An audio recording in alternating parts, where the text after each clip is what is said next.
할렐루야, 반갑습니다. 2022년 9월 4일 주일 예배를 시작합니다. 예배는 하나님을 기쁘시게 하는 것입니다. 내용나 하나님을 기쁘시게 하자, 이렇게 3번 고백함으로 예배 시작하도록 하겠습니다. 시작. 내용나 하나님을 기쁘시게 하자. 내용나 하나님을 기쁘시게 하자. 내용나 하나님을 기쁘시게 하자. 아멘.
잠시 후에 우리 모두 주를 보겠네. 주님께 영광 할렐루야. 영광스러운 보좌 위에 거룩하신 주, 주님께 영광 할렐루야. 하나님의 자녀여 크게 찬송 부르며 밝고 거룩한 길로 기쁨으로 나아가 주의 보좌 앞으로 속히 들어가겠네. 주님께 영광 할렐루야. 한국 백성 천국에서 소리 높여서 주님께 영광 할렐루야. 영원토록 주의 공로 찬양하겠네. 주님께 영광 할렐루야. 하나님의 자녀여 크게 찬송 부르며 밝고 거룩한 길로 기쁨으로 나아가 주의 보좌 앞으로 속히 들어가겠네. 주님께 영광 할렐루야.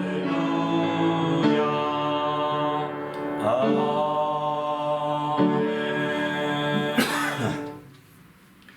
오늘 예배를 위하여 합심하여 기도하겠습니다. 하나님 아버지 감사합니다. 정말 오늘 어떤 예배를 오늘 또 귀한 시간을 주시고 하나님 앞에 예배하며 영광 드리는 모든 시간들로 인도하여 주시옵소서. 하나님의 권능으로 함께 하시기 인도하셔서 우리 주님 앞에 영광 드리기에 조금도 부족한 것으로 인도하여 주시옵소서. 주께서 함께 하시기 인도하셔서 아버지 하나님을 기쁘시게 하기에 조금도 부족함이 없기에 조금도 부족함이 없도록 거룩한 아버지 친히 함께 하시며 이끌어 주시옵소서. 우리 주님이 함께 하시며 감사하며 예수님의 이름으로 기도하옵나이다. 아멘. 하나님 아버지 감사합니다. 오늘 또 귀한 날 주시고 하나님 앞에 예배하며 영광 돌리게 하심을 감사합니다. 모든 예배 가운데 하나님의 성령으로 충만하게 하시고 은혜와 복이 넘치는 믿음의 모든 시간이 되도록 인도하시며 함께하여 주시옵소서. 시간을 성령으로 충만하여 우리 하나님을 기쁘시게 하되 지혜로 풍성함으로 말미암아 주님의 자유와 생명이 넘치는 믿음의 모든 순서와 시간들이 되도록 인도하여 주시옵소서. 우리 주님이 함께하시고 인도해 주심을 감사하오며 예수님의 이름으로 기도하옵나이다. 아멘. 전능하사 천지를 만드신 하나님 아버지를 내가 믿사오며 그 외아들 우리 주 예수 그리스도를 믿사오니 이는 성령으로 잉태하사 동정녀 마리아에게 나시고 본디오 빌라도에게 고난을 받으사 십자가에 못 박혀 죽으시고 장사한 지 사흘 만에 죽은 자 가운데서 다시 살아나시며 하늘에 오르사 전능하신 하나님 우편에 앉아 계시다가 저희로서 산 자와 죽은 자를 심판하러 오시리라.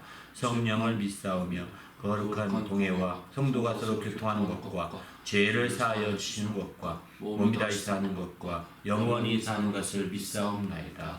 하늘에 계신 우리 아버지여, 이름이 거룩히 여김을 받으시오며 나라가 임하옵시며 뜻이 하늘에서 이루어진 것 같이 땅에서도 이루어지이다.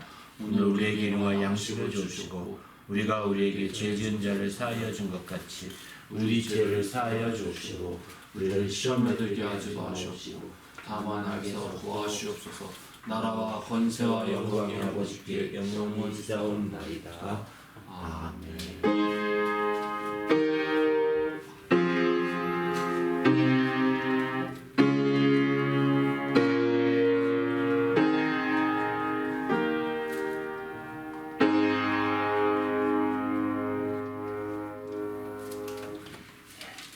오늘 찬양은 지금까지 지내온 거 301장, 또 오신실하신 주 393장, 나 이제 주님의 새 생명 얻은 목 436장, 이 세 곡 찬양으로 하나님께 영광을 드립니다.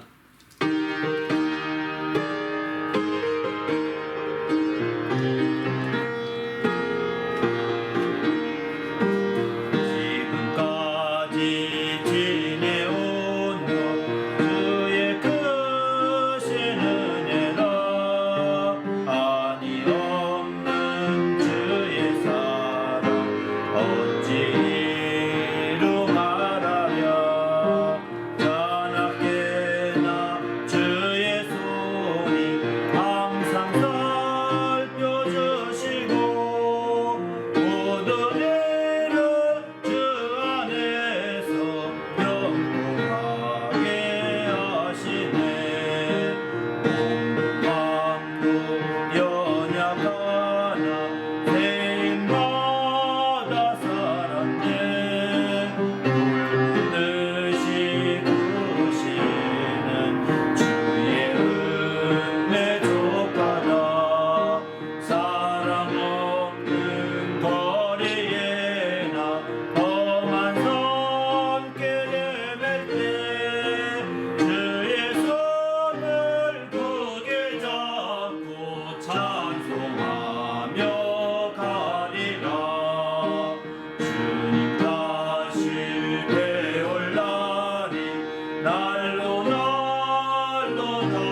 할렐루야.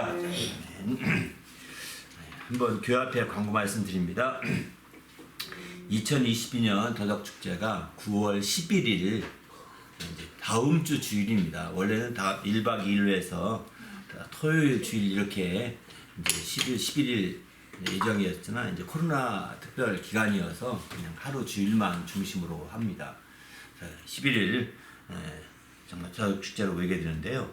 많이 좀 기도해 주시고 함께 해 주시길 부탁드립니다. 그날 많이 오셔서 함께 즐거워하고 주의 기쁨을 나누는 시간이 됐으면 좋겠습니다. 그렇게 함으로 말미암아 정말 덕을 세울 수 있는 축제가 되길 바랍니다. 더덕이라고 표현한 것은, 더덕축제라고 표현한 것은 더덕을 심었고 더덕꽃이 피었고 더덕 관계된 걸로 뭐 축제하는 것이 아니라 덕을 세우자고 하는데 초점을 두고 축제를 하는 겁니다. 그래서 더덕꽃은 절정이 지났습니다. 이미 한 달 전에 지나서요.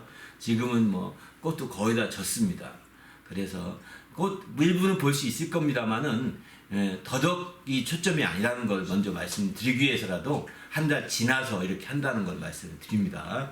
아무튼 덕을 세우는 우리 기쁨교회 모든 성도들, 아니 주님의 모든 성도들이 되시기를 부탁드립니다. 이번에 슬로건은 처음으로 돌아가자, 이런 슬로건으로 이렇게 시작합니다. 그래서 이번엔 특별히 더덕주기 참여하신 분들은 특별한 비빔밥, 아마 지구상에서 처음 먹는 비빔밥을 먹게 될 겁니다.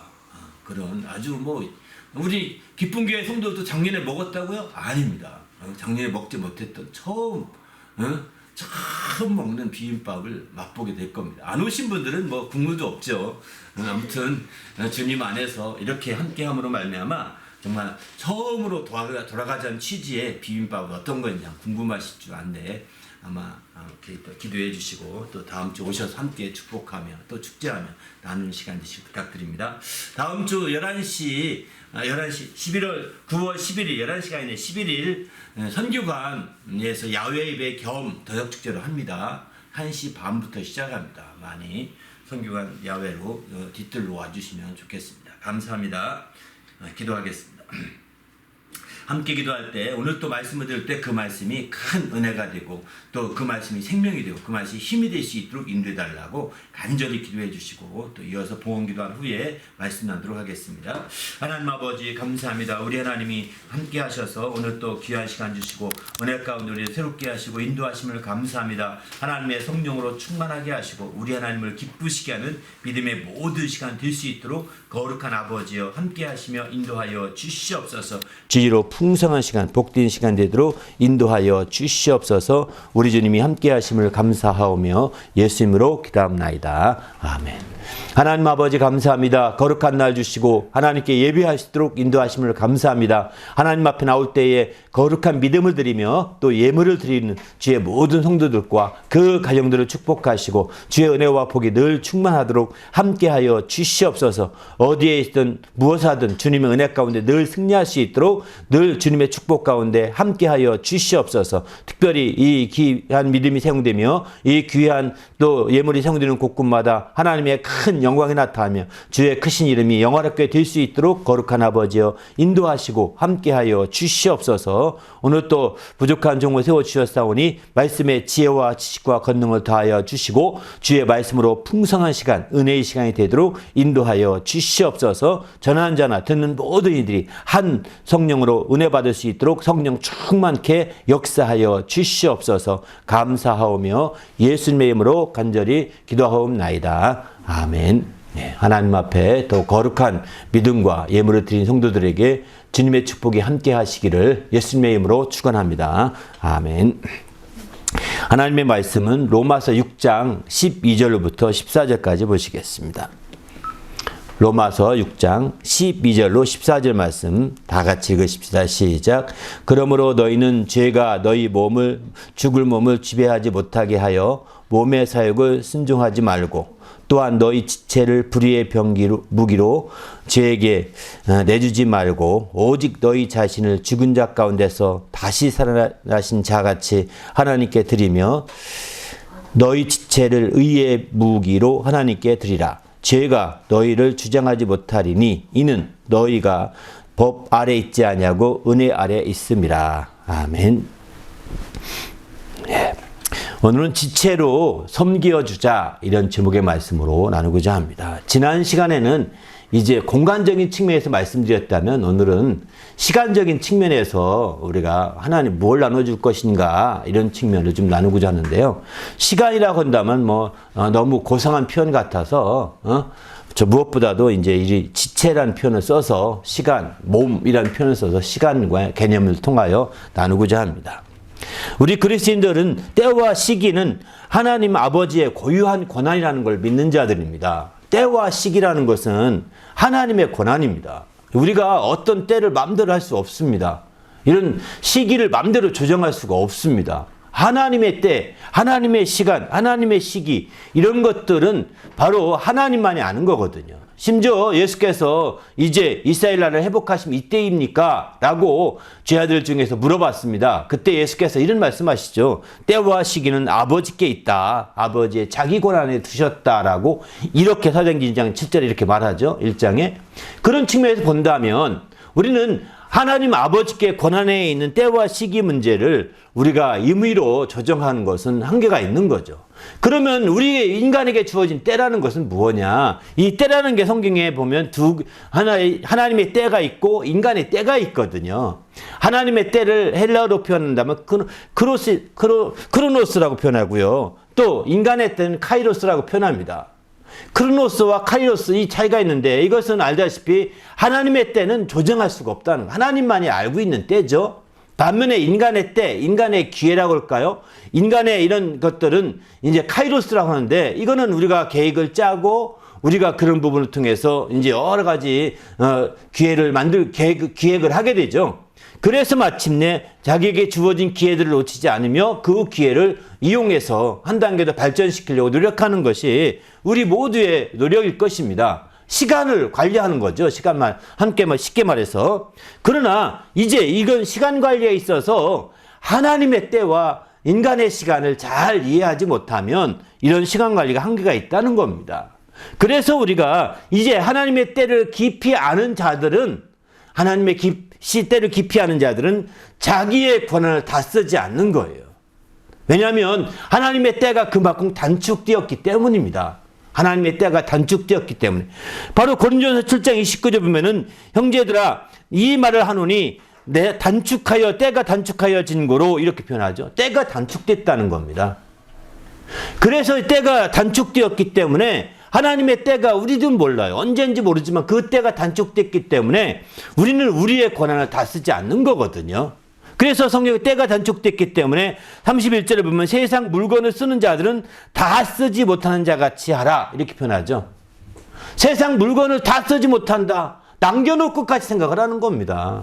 남겨놓으면 아깝지 않겠습니까? 먹다 남긴 거 아깝잖아요. 그죠? 배고픈데 남길 때. 그러나 이렇게 자기 권한을 안 쓰는 거죠. 안 쓰고자 해야 된다는 거예요. 그럴 때에 마침내 이제 하나님의 때를 이루어가는데 유익한 길을 갈 수가 있다라고 성경은 이렇게 권고하고 있습니다. 그래서 안에 있는 자들은 안에 없는 자 같이 하고, 또 이제 우는 자들은 울지 않은 자 같이 하며, 또 기쁜 자들은 기쁘지 않은 자 같이 하며, 매매하는 자들은 매매할 것이 많임에도 불구하고 없는 자 같이 하라고 심지어 이렇게까지 말합니다. 그만큼 우리는 하나님의 때에 맞춰서 우리에게 있는 권한을 정말 유보하고 또 우리에게 있는 권한을 때로는 양보하고 이렇게 할 수 있을 때 하나님을 기쁘시게 하고 그 때를 맞추는 삶이 될 수 있다고 성경은 이렇게 가르쳐주고 있습니다. 그러면 때라는 것이 얼마나 단축되었느냐? 요한서 13장 11절 보게 되면은 너희가 이 시기를 알거니와 자다가 깰 때가 벌써 되었도다. 이는 이제 우리의 구원이 처음 믿을 때보다 가까웠습니다. 이렇게 표현하죠. 바로 때가 얼마큼 단축되었느냐? 최소한으로는 내가 처음 믿을 때보다 그만큼 단축된 겁니다. 내가 처음 믿을 때보다 단축된 거예요. 최소한도로는 내가 태어난 만큼 내 나이만큼 단축됐다고 볼 수도 있는 거죠. 왜? 내가 태어나기 전부터 오신다고 했는데 안 오셨는데 내가 태어나지 않았단 말이에요. 그러면 내 나이만큼은 단축된 겁니다. 내 나이만큼. 그렇기 때문에 믿은 나이는 말할 것도 없고 내가 태어난 나이만큼은 단축됐기 때문에 우리는 벌써 자다가 깰 때가 되었다라고 사도 바울은 이렇게 말하죠. 그래서 너희가 어둠의 일을 다 벗어버리고 빛의 갑옷을 입자라고 심지어 이렇게 권고하고 있습니다. 그만큼 우리는 이런 하나님의 때에 맞추어 사는 삶이 바로 우리 그리스도인들의 삶이라고 성경은 이렇게 강조하고 있는 거죠. 그래서 성경은 우리에게 권고하기를 세월을 아끼라고 말합니다. 너는 세월을 아끼라. 에베소 5장 16절 보면 세월을 아끼라 때가 악하니라 이렇게 말하죠. 세월을 아끼라는 것입니다. 우리에게 있는 세월이 한없이 주어진 것이 아니거든요. 이런 작은 세월이라 하더라도 이런 세월을 아끼고 이런 세월을 정말 주 앞에 드려지는 거예요. 왜? 때가 단축됐기 때문이고 또 하나 바로 세월을 아껴야 될 이유가 있는데 때가 악하다고 표현합니다. 악하다는 것은 기회를 뺏긴다, 뺏어간다는 뜻입니다. 여기 세월을 아끼라는 말, 에베소 5장 16절 성경 나눠주에 보게 되면 바로 기회를 사라 이런 말로 같다고 하거든요. 세월을 아끼라는 표현이 헬라어로 표현이 기회를 사라는 표현과 같다고 이렇게 표현이 나오고 있습니다. 그만큼 우리가 세월을 아끼는 방법은 기회를 놓치지 않는 거거든요. 그런데 이렇게 때가 악하다고 표현하면 바로 이런 기회를 다 빼앗아가기 때문에, 이런 우리에게 주어진 기회들을 도적질해가기 때문에 악하다고 이렇게 표현하는 거죠. 그래서 한마디로 말해서 시간은 내 편이 아닙니다. 세월은 내 편이 아닙니다. 다 내 편이어도 시간과 세월만큼은 내 편이 아닙니다. 왜? 점점 단축돼 가거든요. 잘라내거든요. 이러면 잘라내는 겁니다. 우리에게 주어진 시간들을 잘라내는 거 내 편이 아닙니다. 그렇기 때문에 시간이 많은데라고 생각한다면 큰 오해인 거죠. 그 많은 시간이 당신 편이 아니에요. 당신이 많다고 하는 시간들은. 그렇기 때문에 우리는 정말 시간을 우리가 아끼고 세월을 아끼는 삶이 되어야 되는, 특별히 외인에 대해서는 지혜로 행하여 세월을 아끼라, 이렇게 고린도서 4장 5절은 그렇게 표현합니다. 외인들을 우리는 외인들과 대할 때, 외인들에게 특별히 이방인들 대할 때 그들의 논쟁에 빠지고 그들의 지혜에 빠지고 그들의 미혹에 빠지고 그들의 어떤 악함에 빠질 때가 있지 않습니까? 그래서 정말 허랑방탕하게 지내는 경우도 많이 있거든요. 그래서 외인에 대해서는 지혜로 행해서 세월을 더 아껴야 된다라고 이렇게 권고하고 있습니다. 우리가 믿음을 갖지 않은 외인들은 정말 세상의 방법으로 그들은 살고 있거든요. 그들은 세상의 방법을 살고 있는 그들과 정말 함께 지내다 보면 세월이 물수도 지나가는 겁니다. 세월이 그냥 확 지나가고 말게 되는 거죠. 그러나 우리는 이제 그런 외인과는 다르게 지혜를 행하라, 지혜로 행하여서 세월을 아껴야 된다라고 이렇게 말합니다. 더 나아가서는 주님이 생각지 않은 날, 알지 못하는 시간에 주님이 오실 수 있기 때문입니다. 우리가 예정된 시간, 우리가 생각했던 예상된 시간이 아니라 알지 못하고 생각지도 않았던 그 시간에 주님이 올 수가 있는 거거든요. 그렇기 때문에 우리는 깨어서 이제 주님의 오심을 기다려야 되는 거죠. 그렇지 못하고 이런 때를 놓쳐버리고 이제 허랑방탕하게 지내는 경우는 누가복음 12장 46절은 생각지 않은 날 알지 못하는 시간에 그 종의 주인이 이르러 엄히 때리고 신실하지 아니한 자의 받을 벌에 처하리니, 이렇게 표현합니다.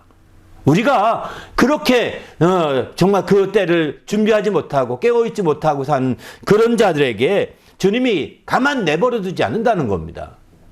그렇기 때문에 우리가 철저히 우리가 깨워서 주의 뜻을 이루게 할 수밖에 없는 거죠. 지금까지 저는 때와 시기, 세월, 시간 이런 부분을 얘기했죠. 이런 모든 걸 다 종합해 본다면 종합 세트가 뭐냐? 몸이라고 볼 수 있습니다. 우리의 몸은 우리에게 주어진, 각자에게 주어진 최대의 시간입니다. 내가 몸이 있는 시간만 내가 시간을 쓸 수가 있는 거예요. 내 몸이 존재하는 동안만. 그래서 우리의 몸이 존재하는 그것이, 몸 자체가 시간이라고 보는 거예요. 우리가 나눠줄 것이 없는 자가, 난 나눠줄 게 아무것도 없는데, 우리 몸이 있잖아요. 우리 몸으로 나눠주는 겁니다. 시간을 가지고 섬기는 거는 몸으로 나눠주는 거예요. 시간을 가지고 시간을 나눠주고자 하고 시간으로 함께 기뻐하고자 하는 것은 바로 몸으로 때워서 섬기는 거거든요. 이게 몸의 시간을, 내가 쓸 시간을 그에게 주는 겁니다. 내가 사용할 시간을 그에게 나누어 주는 겁니다. 우리는 주님 안에서 정말 우리의 몸된 시간, 우린 시간도 단위가 많잖아요. 초도 있고 분도 있고 시간도 있고 더 위의 시간도 있을 것입니다. 시간이 또 월도 있고 주도 있고 또 연도 있고 다 시간 개념이에요, 사실은. 그러나 더 큰 단위의 시간 개념이 있다면 바로 몸이라고 볼 수 있는 거죠. 우리의 몸은 그야말로 시한폭탄이라는 말은 부정적인 표현이고 시한이 정해져 있는 겁니다. 그렇기 때문에 우리가 우리의 몸이 있는 동안에 최선을 다하여서 하나님의 때를 맞추고 그 때를 이루고자 하는, 그 때를 준비하고자 하는 그런 성도가 되고자 하는 거죠. 그렇기 때문에 우리는 우리의 몸을 이제 주님 하나님께 의의 무기로 드려져야 된다라고 오늘 성경은 이렇게 권고하고 있는 거죠. 우리의 몸 자체를 의의 무기로 하나님께 드려야지. 그렇지 않고 그럼 의의 무기로 난 드리지 못해도 그냥 가만히 중간에 있을래요? 중간에 있을 수 없습니다. 의의 무기로 드려지지 않는 순간부터 당신은 죄에게 불의의 병기로, 불의의 무기로 드려지고 있는 거거든요. 내어주고 있는 겁니다. 그래서 죄에게 불의의 무기로 내주지 말라 이렇게 표현하죠. 오늘 본문 12절은 보면 바로 죄에게 우리의 그 몸을 불의의 무기로 내주지 말고 오히려 하나님께 의의 무기로서 드리자는 겁니다. 하나님의 때를 맞추어 살게 되면 드리는 거, 이게 드려서 드리는 거거든요. 우리 모두가 철저하게 하나님의 때에 맞춰서 이에 의의 무기를 드리는 주의 성도가 되시기를 예수님의 이름으로 축원합니다. 할렐루야.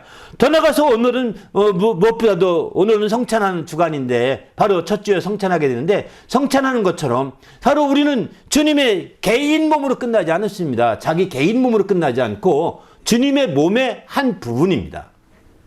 개인 몸으로 끝나지 않고 더 큰 단위 몸이 있다는 것입니다.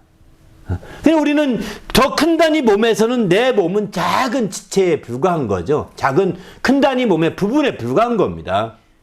그렇기 때문에 우리는 이제 정말 우리가 자기 몸만 의식하지 할 것이 아니라 더 큰 단위 몸에 있어서 지체로서 우리가 의의 무기로 우리가 드려진다면, 섬길 수 있다면 얼마나 아름답겠습니까? 오늘 제목은 그래서 지체로 섬겨주자, 이런 제목의 말씀을 붙여봤습니다. 아무튼 우리 자신이 적극적으로 더 큰 몸, 내 몸만 생각하지 말고 더 큰 몸에 내가 지체다, 내가 그 한 부분이다 라고 하는 것을 우리가 잊지 말아야 된다는 거예요. 그래서 큰 몸이 하나로 연결된 몸이라고 할진 데는 우리가 어떻게 해야 되느냐, 바로 자기의 몸을 주장하지 말아야 된다라고 이렇게 말합니다. 여러분, 부부를 일심동체라고 그러죠. 한 몸이라고 표현합니다. 그때에 부부를 한 몸이라고 표현할 때 부부에게 있어서 자기 몸을 주장하지 말라고 그러잖아요.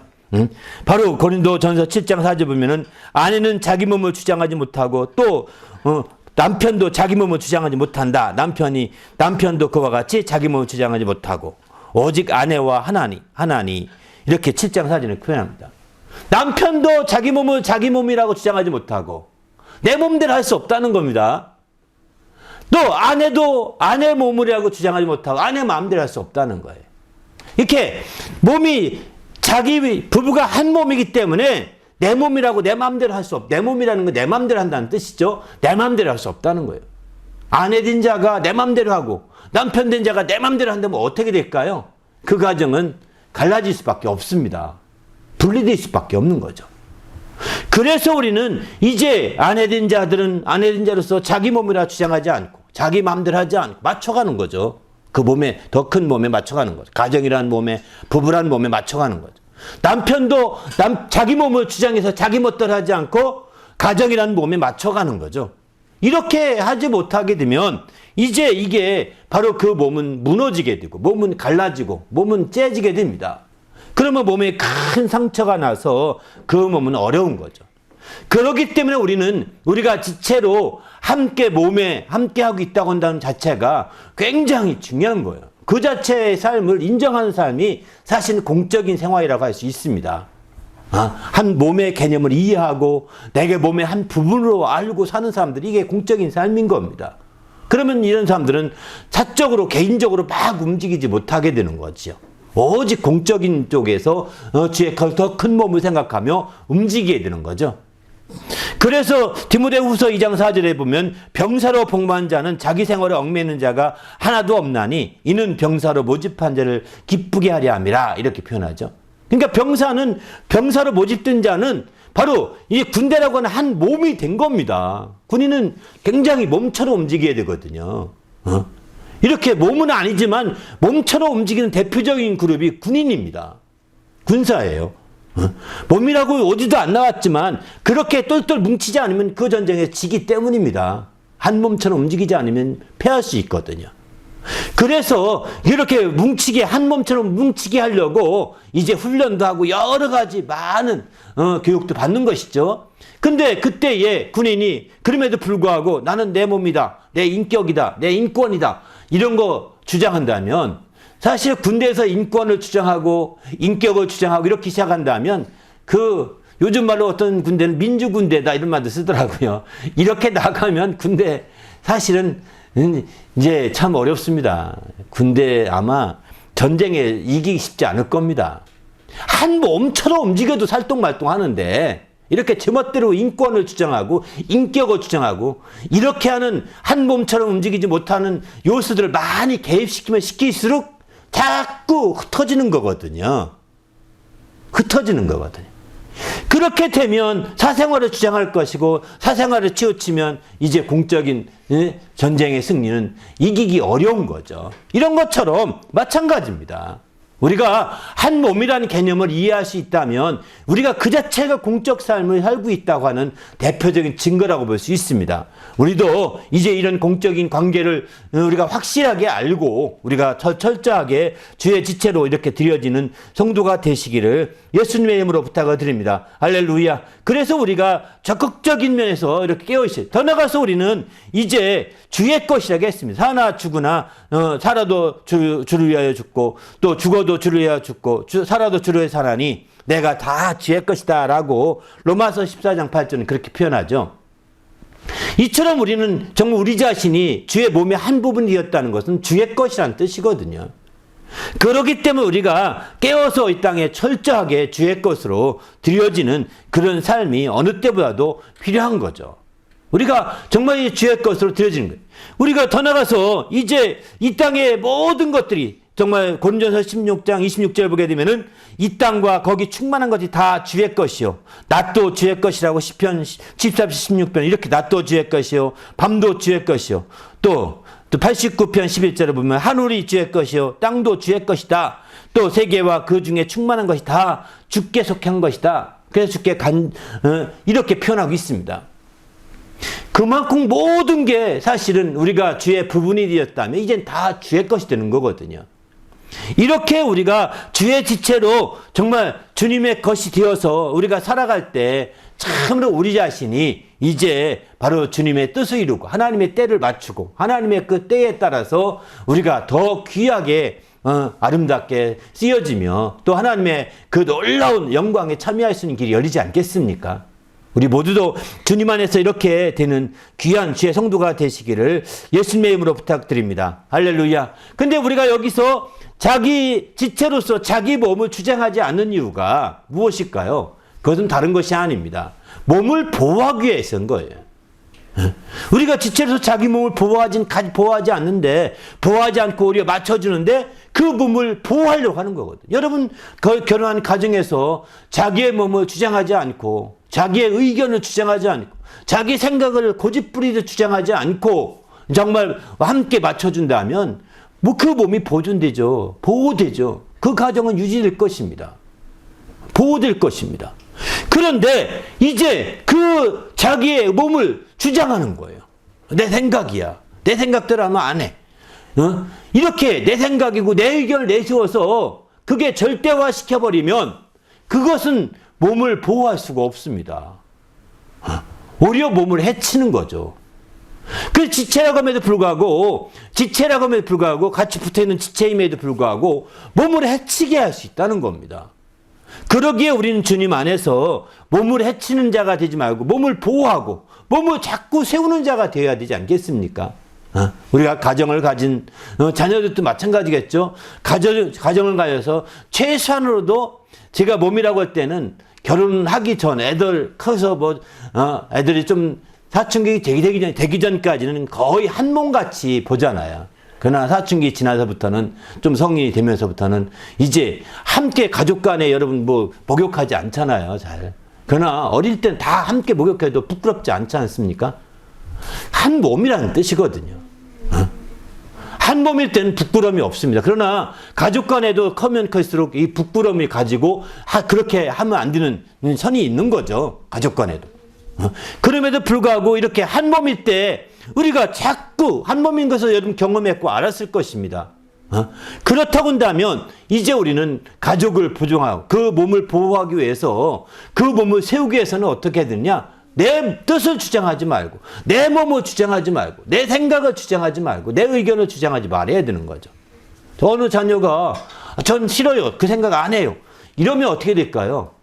그러면 그 몸을 세워갈 수 없습니다. 그때부터는 이제 꾸중이 올 거고 책망이 올 것이고 그로 말미암아 또 상처도 받을 것이고 그로 말미암아 갈라지기 시작하는 거예요. 그렇게 해서 많이 꾸중 먹은 자녀는 이제 많이 꾸중 먹고 많이 체벌받고 한 자녀는 점점 막 부모님과 원수가 돼가더라고요. 이런 경우를 가끔 보거든요. 우리는 이런 점에서 볼 때 이게 원치 않게 그 자기 생각과 자기 뜻과 자기 몸을 주장함으로 나타난 뜻입니다. 나타난 현상들입니다. 그러므로 우리는 자기 몸을 주장하지 말고 몸을 세우는 일에, 자기 몸을 주장하지 말고 몸을 보호하고, 세운다고 표현하지만 또 다른 면을 보호하는 일에 귀하게 드려지시길 바랍니다. 할렐루야. 그럴 때에 여러분의 정말 몸된 가정이 참 행복할 것이고, 여러분의 몸된 교회가 행복할 것이고, 여러분의 몸된 모든 것들이 다 정말 주님 안에서 그 행복을 누리는 좋은 기회가 될 거라고 저는 확신합니다. 우리 모두도 이렇게 주의 몸됨을 인하여서 더 행복해지는 성도가 되시기를 예수님의 이름으로 축원합니다. 할렐루야. 더 나아가 그러면 우리는 그러면 이제 주님의 몸의 지체가 되었는데 어떻게 하면 좋겠습니까? 그것은 바로 알다시피 앞에서 설명한 것처럼 의의 무기로 주님께 드려져야 되겠죠. 이렇게 의의 무기로 드려지기 위해 가장 필요한 것이 뭐냐면 은혜라는 것입니다. 오늘 14절에 그렇게 표현하죠. 우리가 죄가 주장하지 못하는데 바로 우리가 은혜 아래에 있기 때문이라고 하지 않습니까? 은혜 아래에 있으면, 은혜 안에 거하게 되면 죄가 주장할 수 없는 거죠. 죄를 위하여 불의의 무기로 내줄 수가 없다는 것입니다. 그래서 우리가 철저히 은혜 안에 거하는 자, 은혜 안에 거할 때 거해서 마침내 우리가 정말 불의의 병기가 아니라 이제 의의 병기로 주님께 드려지는 이런 멋진 삶이 우리 앞에 우리가 그려나갈 수 있어야 되는 거죠. 우리가 그렇지 아니하고 은혜를 우리가 힘입지 못하게 된다면 우리가 은혜를 받았음에도 불구하고 그 은혜를 힘입어서 우리가 살지 못한다고 한다면 우리는 나도 모르는 사이에 불의의 병기로 죄에게 내주고 말게 되는 겁니다. 이건 마치 어둠과 빛과 같은 겁니다. 빛이 나를 지배하게 되면 어둠이 나를 지배할 수 없습니다. 그러나 빛이 쓱 물러갑니다.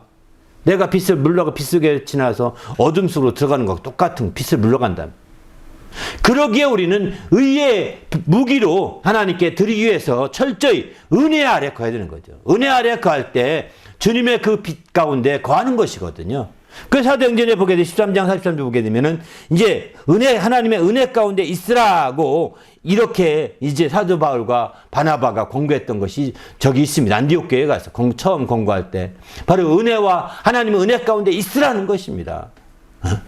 이렇게 은혜 가운데 있을 때 하나님을 기쁘시게 하시는 거예요. 사도행전 13장 43절에 우리는 그래서 우리는 주님 안에서 은혜 가운데 거함으로 말미암아 하나님을 참으로 기쁘게 하시는 거죠. 어디까지 가느냐? 골로새 4장 6절 보게 되면 너희 말을 항상 은혜 가운데서 하라는 것입니다. 은혜 가운데 소금으로 말하는 것 같이, 소금으로 맛을 내는 것 같이 말하라. 그리하면 각 사람에게 마땅히 대답할 것을 알리라고 이렇게 말합니다. 바로 말까지도 은혜 가운데 하라는 것입니다. 말까지도. 그저 우리가 알다시피 쉽게 농담도 잘하고 한담도 잘합니다. 그러나 은혜 가운데 말을 해야 합니다. 은혜 가운데.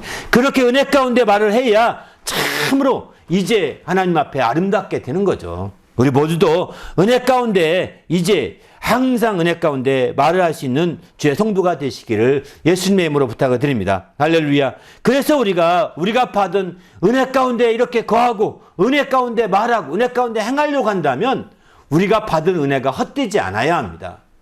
헛되지 않게 해야 되는 거죠. 우리가 은혜 가운데 말하지 않아도, 우리가 은혜 가운데 거하지 않아도 은혜는 우리에게 있습니다.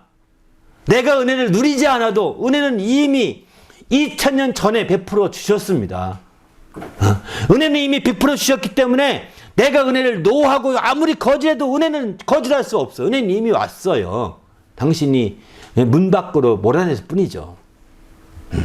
그래서 은혜를 우리는 더구나 예수 믿는 사람은 다 은혜 받은 자들입니다. 은혜 받은 자들인데 그 은혜를 누리지 못하는 것은 그 은혜를 헛되게 하는 것이죠. 은혜를 받았음에도 불구하고 은혜를 헛되게 하기 때문에 그런 것입니다. 자기가 자기 된 것이 은혜로 된 것임을 잊어버리고 은혜로 된 것임을 잊어버리고 은혜를 헛되이 받기 때문에 나타나는 현상일 뿐이지 실제 우리는 은혜를 받았어요. 이제는 우리를 은혜의 헛되이를 받지 말아야 합니다. 은혜를 헛되이 받지 말고 은혜 가운데 철저히 거함으로 말미암아 우리 하나님을 기쁘시게 하는 성도가 되시기를 예수님의 이름으로 부탁을 드립니다. 할렐루야. 그래서 은혜 가운데 우리가 정말 헛되이 받지 않게 하려고 사도 바울은 어떻게 했느냐? 사도 바울은 고린도전서 15장 10절 보게 되면 이렇게 말합니다. 나의 나된 것은 하나님의 은혜로 된 것이니 내가 내게 주신 그의 은혜가 헛되지 아니하여 내가 모든 사도보다 더 많이 수고하였으나 내게 한 것이 아니요 오직 나와 함께 하신 하나님의 은혜로라. 이렇게 표현하죠. 은혜가 헛되지 아니해서 더 많이 수고했다고 이렇게 표현하죠. 은혜를 받고 은혜를 깊이 아는 자들은 그 은혜가 헛되지 않게 하려고 더 많이 수고한다는 것을 알 수가 있는 거죠. 우리가 내가 은혜를 헛되이 받았는지 아닌지 분별한다면 내가 더 많이 수고하는지, 저 사람보다 더 많이 수고하면 더 많이 은혜 받은 것이고 저 사람보다 더 많이 애쓰면 더 많이 은혜 받은 거라고 보면 되는 거거든요. 내가 왜 이렇게 더 많이 애쓰지? 어떤 사람은 한참 주의를 하다가 봉사를 하다가 회의에 빠집니다. 왜 나만 이렇게 미련한 것 같아? 나만 바보같이 왜 그렇지? 이런다고요. 그렇게 실제 말하는 사람 들었습니다. 그렇게 말하고 쓱 빠져버립니다. 그 사람은 자기의 의로 일한 거죠. 그러나 은혜로 일을 해야 되거든요. 내가 왜 더 많이 일을 하지? 아, 내가 더 많이 은혜 받았다는 증거구나. 내가 더 열심히 일하지? 내가 더 많이 은혜 받았다는 증거구나. 이렇게 볼 수 있어야 되는 거거든요. 그럴 때 우리가 일을 하면서, 봉사를 하면서, 섬기면서 행복해질 수 있는 겁니다. 은혜가 아니라 정말 우리의 인간적인 의로 그렇게 섬기게 되면 여러분의 섬김을 알아주지 않을 때, 여러분의 그 애씀을 인정해 주지 않을 때 당신은 화날 것이고 당신은 삐질 것입니다. 때로는 감정적으로 상할 것입니다. 이거는 다 인간적으로 의를 행하고 인간적으로 했다는 것입니다. 하나님의 은혜와 상관없이 인간적으로 했다는, 억지로 했다는 것입니다. 인간적으로. 그렇게 하게 되면, 그렇게 할 것 같으면 정중히 거절하십시오. 저는 지금 은혜가 부족합니다. 은혜로 할 수 없어서 내 인간적으로 할 수밖에 없는데 인간적으로 하게 되면 안 될 것 같습니다. 그만해야 되겠습니다. 네, 그만두셔야 돼요. 이런 사람 더 시키면 신앙생활도 안 하거든요. 여러분이 정직하게, 이건 나쁜 건 아닙니다.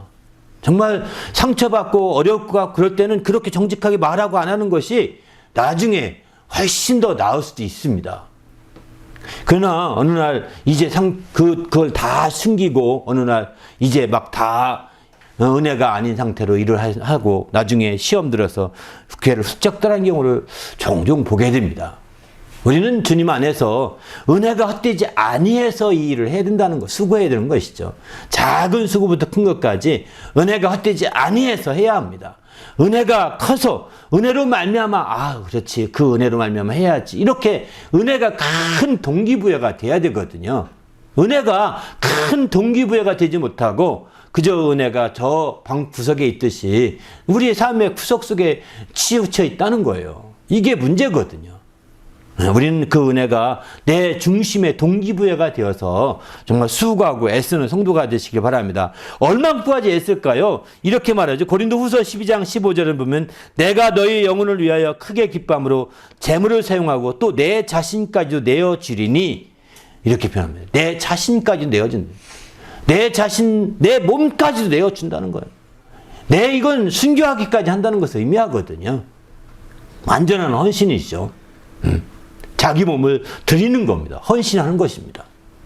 그렇기 때문에 우리는 주님 안에서 우리가 이렇게 정말 그 믿음의 그 은혜가 헛되지 않은 줄을 안다면 더 많이 재물을 다 허비할 뿐만 아니라 내 몸가위 다 허비하고 재물을 소비하고 몸가위 다 소비하고 다 순교하기까지 이렇게 계속해서 주의 역사에 드려지는 것을 보게 됩니다. 참 아름답지 않습니까? 그런 모습 보면 우리는, 어느 분들은 그럴 겁니다. 세상에 속한 사람들은 아이고 저 사람 인생이 뭐야, 하나 즐기지 못하고 뭐 하는 거야, 불쌍하다. 세상이 이렇게 좋은 세상인데 하나 즐기지 못하고 저렇게 살다가 가다니 참 안타깝다, 이럽니다. 아닙니다. 그들이 이 세상에 즐길 것도 많지만 또 그들이 안 즐기고 그렇게 순교하기까지 한 그것은 더 더 즐길 것이, 더 큰 차원의 즐길 것이 있기 때문인 겁니다. 그것이 없다면 누가 그렇게 하겠습니까? 더 높은 차원의 즐길 것, 더 높은 차원의 재미있는 것이 있는 겁니다. 여러분 어릴 때는 작은 장난감이 재밌잖아요. 커보세요. 장난감 여기 뒤에 장난감 노는 사람은 없어요. 이제 예? 작은 세린이 외에는 우리는 없는 것 같습니다. 장난감 이제 다 치우려고 하고 있습니다. 어릴 때는 막 거기 가서 실컷 재밌게 놀았거든요. 재밌잖아요. 어린아이 수준은 장난감이지만 어른 수준은 이제 조금 컸습니다. 요즘 애들은 다 또 게임, PC, 아이패드 가지고 다 게임 이런 거 거기에 또 재미에 빠져 있습니다. 어른도 많이 빠져 있습니다. 이 세상에 사는 어른들까지도 재미있죠, 사실은. 네? 그러나 더 큰 재미를 바라보는 자들은 과감히 그걸 내려놓을 수 있는 거예요. 그러니까 여러분 거기에 빠진 사람이 있을수록 기도할 필요가 있는 거 뭐냐면 하나님 이게 재미가 아니라고 하는데 교회에서는 더 큰 재미를 발견하게 해주세요. 막 기도해 보세요. 진짜 중요한 기도지. 그러면 그 중독에서 벗어날 수 있게 됩니다. 여러분 술 먹으면 재밌지 않겠어요? 세상 사람 다 술 먹잖아요. 그죠? 술 먹으면 재밌지만 더 큰 재미가 있는 게 있는데 그걸 관심을 가져야 이게 빠질 수 있는 거거든요. 거기서 벗어날 수가 있는 거죠. 우리는 바로 이런 더 큰 재미와 더 큰 행복과 더 큰 즐거움을 우리는 바라보는 주의 지체들입니다. 할렐루야. 그것은 바로 이제 더 큰 행복과 더 큰 즐거움과 더 큰 재미는 바로 우리 몸으로 본 세상에서는 발견하기 어렵습니다. 이제 내 몸이 아니라 내 몸이 지체로 있는 더 큰 몸인 바로 주의 몸 안에서 발견해야 되는 거거든요. 바로 자기 이 육체 우리가 눈으로 보이는 이 몸 안에서는 발견하기 쉽지 않습니다. 그러나 이제 이 몸이 지체로 있는 이 몸이 부분으로 있는 주님의 더 큰 몸 안으로 들어가서 거기서 발견하게 달라고 막 기도해 보십시오. 몇 날이 못 뛰어서 여러분이 그 응답을 받게 될 것입니다. 왜? 이거는 저와 바로 주님의 뜻대로 살고자 하는 것이거든요. 그래서 마침내 우리가 그 놀라운 역사를 체험하는 정말 축복을 누리게 되는 거죠. 그래서 내 자신까지도 사도 바울은 은혜가 헛되지 아니해서 모든 재물을 다 소비하고 또 내 자신까지도 다 소비한다. 다 정말 다 쓰리니 다 내준다는 겁니다. 그런 측면에서 볼 때 우리 자신이 적극적으로 이제 주님의 지체된 자들이 은혜를 받아서 정말 의의 무기로 쓰여지기를 예수의 이름으로 부탁을 드립니다. 할렐루야. 바로 지체, 주님의 지체라는 개념을 확실히 갖게 되어서 이제 섬길 수 있다면 이게 최고의 나눔이 될 거라고 확신합니다. 이것이 바로 최고의 세월을 아끼는 지름길이라고 확신합니다. 우리 모두도 이렇게 지체로 섬김으로 말미암아, 섬겨 줌으로 말미암아 이제 세월을 아끼고 우리 주님을 기쁘시게 하고 주님의 뜻을 이루는 성도가 되시기를 예수님의 이름으로 축원합니다. 함께 기도할 때 하나님 내가 철저히 정말 이 지체로 섬겨줘서 온전히 주님을 기쁘시게 하는 일에 귀하게 일평생 쓸 수 있도록 인도해 주시고 세월을 아낄 수 있는 그런 성도들이 될 수 있도록 축복하시며 인도해 달라고 오늘 말씀 생각하며 간절히 기도하겠습니다. 하나님 아버지여 감사합니다. 주님이 함께 하시고 인도해 주시고 오늘 또 주의 은혜 가운데 늘 깨어있게 하시며 주님을 영화롭게 하기에 조금도 부족함이 없도록 거룩한 아버지여 이끌어 주시옵소서. 성령으로 충만하게 도와주시고 주님을 기쁘시게 하기에 조금도 부족함이 없도록 인도해 주시사 우리 하나님 앞에 영광 도에는 귀한 삶이 되도록 이끌어 주시옵소서. 시간을 거룩하게 하시고 은혜 가운데 늘 새롭게 되도록 이끌어 주시옵소서. 감사하오며 예수님의 이름으로 기도하옵나이다. 아멘. 하나님 아버지 감사합니다. 오늘 또 귀한 시간 주셔서 하나님 앞에 정말 온전히 섬김에 대해서 함께 나눌 수 있도록 인도하심을 감사합니다.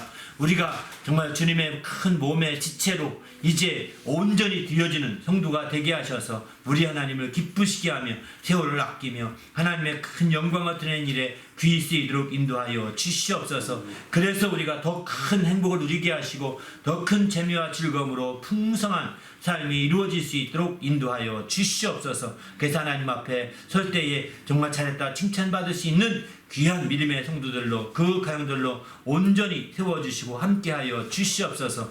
이를 위해서 우리가 주의 몸의 한 지체로서 자기 몸을 주장하지 않게 하사 그 몸을 보호하게 하시고 몸을 세우는 일에 귀하게 쓰일 수 있도록 늘 함께하여 주시옵소서. 감사하오며 예수님의 이름으로 간절히 기도하옵나이다. 아멘.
예수를 사랑한다오.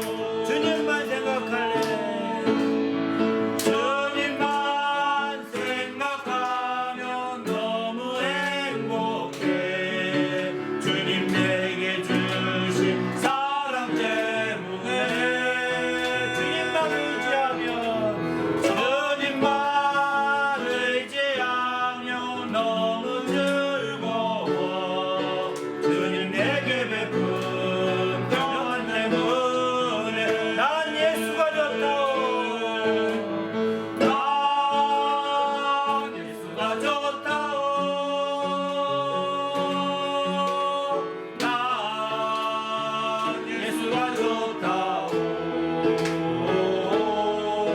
주를 사랑한다고 베드로 고백처럼 난 예수를 사랑한다오. 할렐루야. 기도합시다. 이제는 우리 구주 예수 그리스도의 은혜와 하나님 아버지의 크신 사랑과 성령님의 그 교통하심이 이제 하나님의 뜻대로 정말 지체로서 온전히 섬겨 주기로 결심하고 돌아가는 모든 믿음의 성도들 위에와 그 가정과 교회 위에 지금부터 영원토록 함께 있을지어다. 아멘.